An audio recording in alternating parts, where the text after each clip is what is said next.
Dark Aether camo. It's the mastery camo in Vanguard zombies, and I have created a strategy to unlock 90% of the camo grind while AFK. That means you can go touch grass, see what the sun looks like, basically do anything you want while you're grinding camos. Now, with that being said, this video is going to have everything you need to know from the basics all the way to the in-depth on how to run this strategy. And just like anything in life, the more experience you have with this strategy, the easier it is going to be to do. So when you're just starting off, you may struggle for the first couple weapons, but once you really get into a swing of things, trust me, from personal experience, I can guarantee that it's going to get a lot easier as you go on and as you get more experience. And I have this whole strategy down to a science. And as you guys get more experience, it'll feel more like a science for you guys as well. Now, I do want to preface, this did actually get nerfed recently. I know there's no context to this right now, but you used to be able to do this strategy up until round 15, but now you can only do it up until round 10. Let's start off with the basics. As I said, 90% of the camos you can complete while AFK. There is 3 categories that you cannot complete, and that is the critical kills, the boom shriekers, and the Sturmkriegers. As you're trying to get your melees and your weapons upgraded and get all your perks set up, you can actually do your headshots and critical kills and kill the boss zombies. Everything else in the game, you can do AFK. Your normal eliminations, pack-a-punch eliminations, 7 attachments, your covenant kills, getting 10 kills rapidly 50 times, getting 20 kills without getting damaged. You can do all of that while AFK. However, I do recommend trying to focus on doing the 20 kills without getting damaged 20 times from the very start of the game. It just gets the camo challenge done easier. And sometimes there are some objectives where you do get hit from time to time and you're not going to be guaranteed the 20 kills without getting hit. You are going to have to get set up, and this setup requires you to focus on upgrading your weapon as fast as possible and getting it to Pack-a-Punch 3.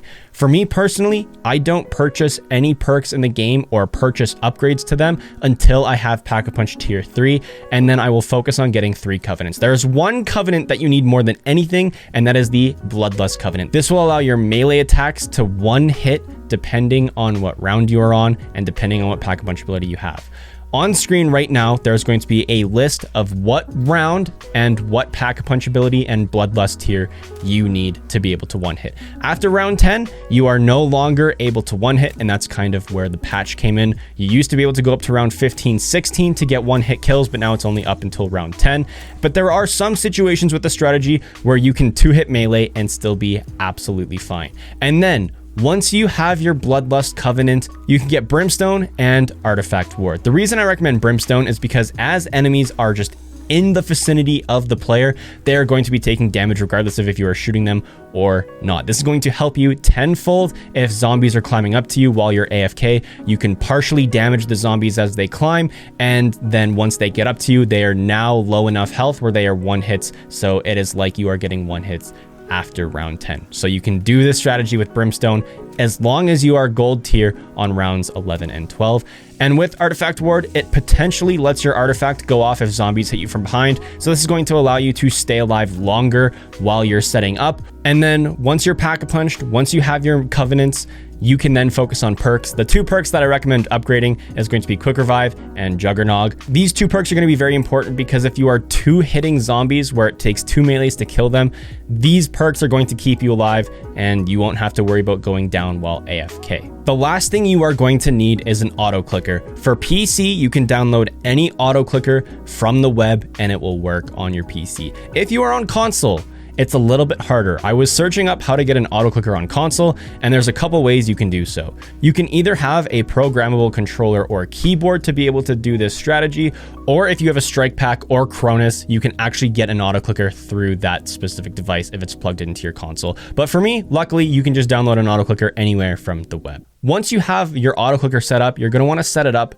to focus on your melee keybind. Reason being is once you have your Pack-a-Punch and your Covenant set up, your melees will be doing one-hit kills, and if your auto clicker is set to melee only, you are going to be spamming your melee button in-game, killing any zombie that comes at you, so you can set up in a corner, and we'll get more in depth on the actual strategy in a little bit here, but you can set up in a corner, post up, go AFK. Your auto clicker will be killing the zombies while you are AFK, and it will not kick you for inactivity because you will constantly be getting kills. Now let's get into the most frustrating part of this setup for the AFK strategy, and that's the RNG. With RNG, you have to be getting the correct objectives with the correct locations, as well as with the covenants, getting the correct RNG so that you can get the covenants that you need that I talked about previously. At the beginning of the game, there is going to be a bunch of objectives around the map that you have to complete to unlock specific sections of the map. Once you've completed all of the original 7 objectives and the entire map is open on Duran Fun, then on the wall just beside Pack-a-Punch is going to be a static spawn for the objectives,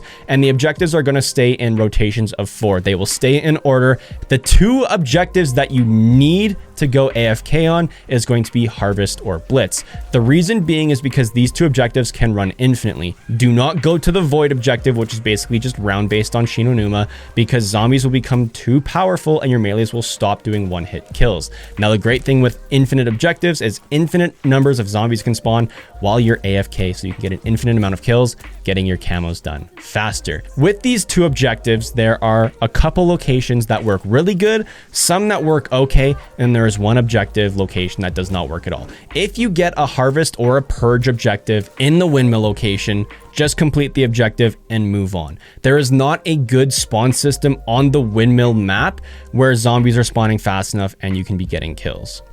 The location that you want the absolute most is going to be the Harvest in the Stamina Up room, or the transmission that spawns in the Stamina Up room. Also, with the transmission and the Harvest, you don't want to complete the objectives or else the zombie spawns won't be infinite. What you want to do in a Harvest situation is complete the first 2 harvests, and then on the 3rd harvest, more zombies will be spawning in, and you can figure out your AFK strategy from there.